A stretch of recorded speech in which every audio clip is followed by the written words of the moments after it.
The federal government is not being responsive, but they're having a very hard time getting the president on the phone.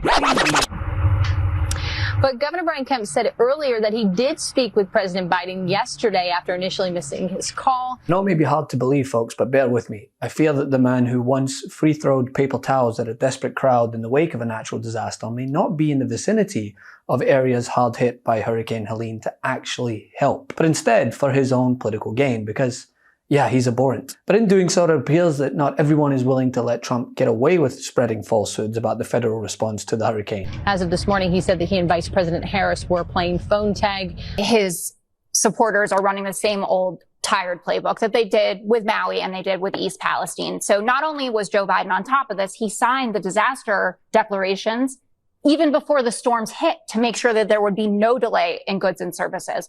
Donald Trump's social media posts contain blatant lies, like Governor Kemp can't reach the president. Governor Kemp gave a press conference yesterday where he said, I just spoke to the president. He has promised me every single thing that I need.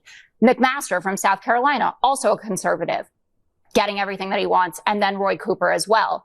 And there's only one president that we are talking about who actually has denied relief for one of these states. In 2017, Roy Cooper asked after Hurricane Matthew for a lot of money, and he got 1% of his ask. They denied 99% of what he was asking for after that hurricane came.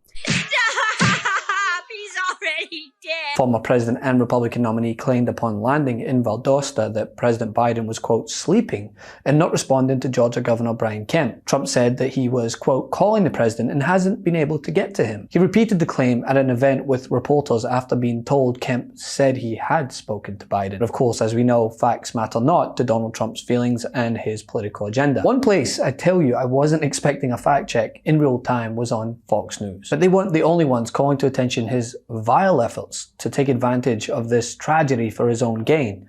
He had been saying on Truth Social that he believes Democrats, specifically the governor of North Carolina and the federal government, had been intentionally denying aid to Republican parts of the Tar Heel state. I asked him what, if any, evidence he had to back that up. You can see what he said here.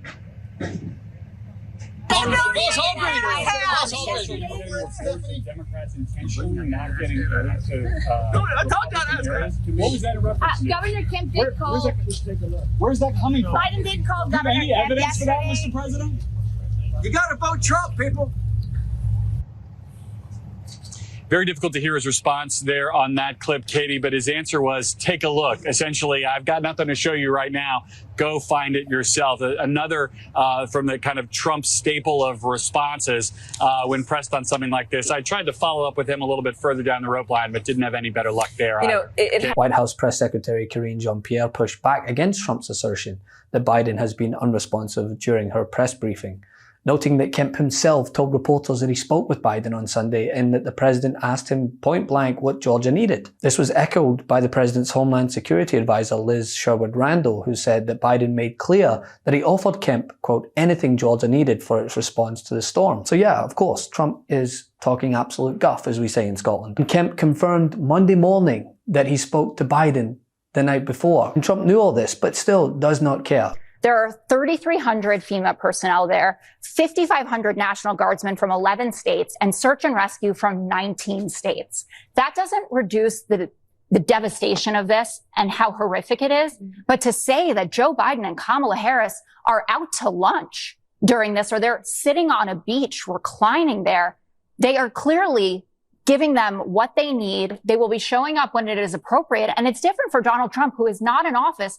He's just a guy trying to be president again, to show up and throw some bounty at people, versus someone who's actually the commander in chief and doesn't want to distract from what's going on. And as Dana said, Governor Cooper said, I will let you know when it is appropriate for you to come. And same goes for Georgia, South Carolina, Tennessee. Yeah, all of it. Tennessee also. And when you look at that in comparison to Vice President Kamala Harris, who reported to FEMA headquarters to give a press conference today, unlike her opponent, who'd rather spread lies regarding the current administration's efforts to help. Over the past 24 hours, I have spoken with Governor Kemp of Georgia, Governor Cooper of North Carolina, and many local officials.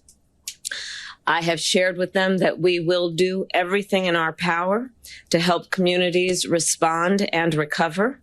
And I've shared with them that I plan to be on the ground as soon as possible. But as soon as possible without disrupting any emergency response operations, because that must be the highest priority in the first order of business. Just watch how she addressed FEMA workers after the cameras were off at the press conference. Watch the stark difference between someone who genuinely cares for those impacted by these disasters, but also those tasked with helping to rescue and rebuild. I'm going to move this microphone.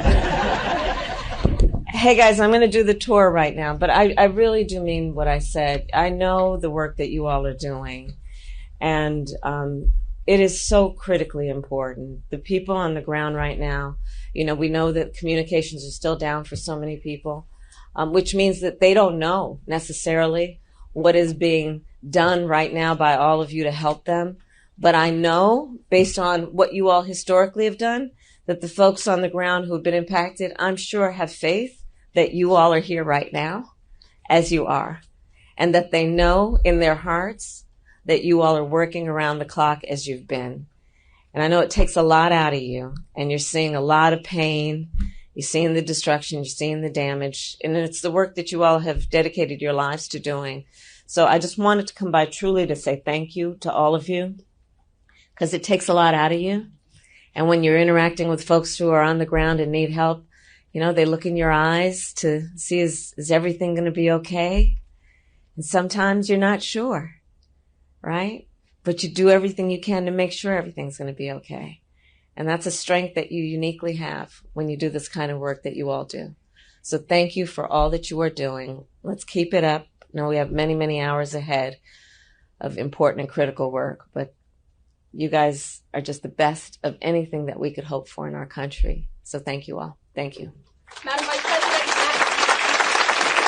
Meanwhile, all Trump has done is use the damage wrought by the hurricane to attack Vice President Kamala Harris and suggest that she and Biden are playing politics with the storm. And have you reached out to President Biden about federal relief efforts? No, I haven't reached out to him. No, I think he's sleeping right now, actually. So I just spoke, the president just called me yesterday afternoon. I missed him and called him right back. And he just said, hey, what do you need? And I told him, we got what we need. We'll work through the federal process. He offered that if there's other things we need, just to call him directly, which I appreciate that. I have received regular briefings on the impact of Hurricane Helene, including from Administrator Criswell. And over the past 24 hours, I have spoken with Governor Kemp of Georgia, Governor Cooper of North Carolina, and many local officials. I have shared with them that we will do everything in our power to help communities respond and recover.